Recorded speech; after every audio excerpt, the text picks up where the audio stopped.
राधे राधे। कैसे हैं आप लोग? मैं अच्छी हूँ, आशा करती हूँ आप लोग भी अच्छे होंगे। आज मैं जो आपको कहानी बताने जा रही हूँ वो सुन के आप फिर रौंदे खड़े हो जाएंगे। और एक सच्ची कहानी है जो कि फ़िलहाल में ही अभी वो कहानी जो घटना अभी घटी है, जो कि दिशा शर्मा के बारे में। दिशा शर्मा 2 भाई और 1 बहन रहती है। एक भाई उसका मेजर रहता है और एक भाई भी कोई जॉब करते हैं। अच्छे खासे फैमिली से रहती है, वो भी अच्छी रहती है, फैशन डिज़ाइनर रह चुकी थी और वो कितने पुरस्कार भी उसे मिल चुके थे। और उसका शादी एक अरेंज मैरिज शादी होता है जो कि घर वाले करते हैं, जो कि बहुत अच्छी खासी फैमिली रहती है। और ये लोग भी अपना दहेज देकर शादी करते हैं। उसकी सासू माँ रिटायर्ड चीफ जस्टिस रहती है और हस्बैंड क्रिमिनल वकील रहता है। उसके बाद क्राइम जो होता है उसी चीज़ का वो लॉयर रहता है। उसके बाद ये जाती है, नए में हर एक चीज़ अच्छा रहता है और बहुत ही अच्छी तरीके से शादी ब्याह होता है। शादी में हुए अपने माँ बाप को और पूरे परिवार भी शादी में जुटे हुए रहते हैं लोग। सबसे वो ये कहती है कि मुझसे जो गलती हुआ होगा मुझे बच्चा समझकर माफ़ कर दे, और सबसे माफ़ी मांगती है। ये बात कहते हुए सारे लोग जब माफ़ी मांगती है और कहती है तो सारे लोग भावुक हो जाते हैं। उसके दोनों भाई अपने गोद में उठाकर उसे मंडप तक लाता है। उसके बाद शादी के बाद विदाई हो जाती है। पूरे दिन तक अच्छे रहते हैं। मैं शादी के 1 महीना भी नहीं होते हैं कि घर में अजीब से होने लगते हैं। उसे लोग ताने मारने लगते हैं, उन्हें बच्चे के लिए फोर्स करने लगता है कि बच्चा चाहिए ऐसे करके। उसके बाद जब दिशा प्रेग्नेंट रहती है तो उसके पेट में जो बच्चा रहता है, तो अपने घर के लोग को बताने के बाद उसके घर के लोग, उसके हस्बैंड खुद वो ऐसा बोलते हैं कि ये किसका बच्चा है, वो ऐसे बोलता है। ये सब चीज़ सुनकर दिशा को बहुत ही बुरा लगता है और दिशा अपने घर वालों को बताती है कि ये कैसा है कि मुझे समझ में नहीं आता। ये बोल रहा है कि किसका बच्चा है, कि जब शादीशुदा है, इसकी वाइफ है, तो ये फिर ऐसे क्यों पूछ रहा है कि ये किसका बच्चा है। यही सब फोर्स कर रहा था। ऐसे करके वो बहाने बनाता है। कुछ दिन तक ठीक चलता है। ठीक शादी के 6 महीने भी नहीं होते उसके बाद थोड़े देर में दिशा अपने रूम में आती है। उसके बाद वो अपने बेडरूम में चली जाती है। थोड़ी देर बाद उसकी सास आती है, जो कि वो भी चल जाती है ऊपर। उसके बाद उसके हस्बैंड आते हैं 2-3 आदमी को लेकर, वो सब भी ऊपर जाता है। ऊपर जाने पे दिशा को जब उतरता है, 1 घंटे बाद जब ऊपर से लेकर उतरता है, तो दिशा को बॉडी लेकर, दिशा मर चुकी थी, ऊपर से बॉडी लेकर ये सब मिलकर मार देता है और उसके बॉडी को लेकर नीचे जाते हुए नज़र आता है, जो कि पूरे सीसीटीवी कैमरा में कैप्चर हो जाता है।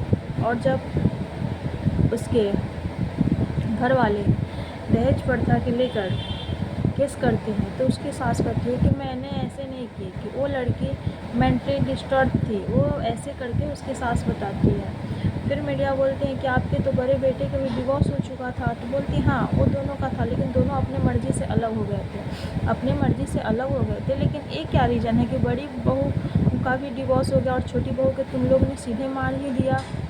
तो या तो तुम्हारी फैमिली में ही कुछ गड़बड़ है, तब तो बहू नहीं टिक पा रही है ना। नहीं तो जिसका फैमिली अच्छा रहेगा वहाँ पे बहू क्यों नहीं रहेगी, बहू को क्या प्रॉब्लम है। ऐसे करके वो सब बताती है। और ये बताती है कि वो डिप्रेशन की शिकार थी, कि पहले जब शादी से पहले वो बोली कि मुझे पेड़ पौधे बहुत पसंद थे, उसके लिए मैंने पेड़ पौधे लगा दिए, और उसने बाद में एक भी पेड़ पौधे में पानी नहीं दिया। अरे इंसान को पसंद रहता है तो इसका मतलब ये थोड़े है कि उसको टाइम मिले तभी ना पेड़ पौधे में पानी दे। उसको जब टाइम नहीं मिला होगा तो नहीं दी होगी।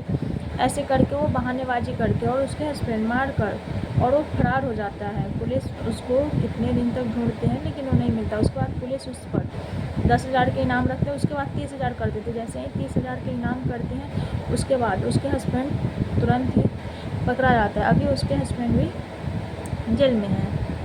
तो वो कल या परसों में वो पकड़ा गया था, जो कि अभी हिरासत में है। और उसके सास ससुर वो सब इतने बहानेबाजी बना रहे हैं, इतने अच्छे तरीके से उसे मार कर दिया गया। तो इतनी अच्छी लड़कियों को, और इतने देखने में खूबसूरत थी, वैसी ऐसी अच्छी लड़की, इतने एजुकेटेड लड़की सबको मार दिया जा रहा है दहेज के लिए। तो सोचिए आम लड़की का क्या ही है, उस सबको तो कुछ भी इंसान कर सकता है।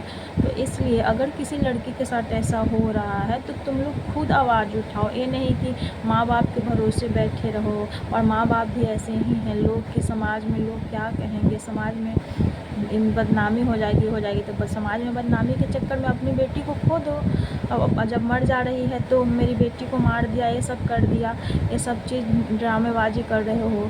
अब तो मर गया, उसका बेटा तो ज़िंदा है, भली जेल खट के आ ही जाएगा, लेकिन तुम्हारी बेटी तो चली गई ना।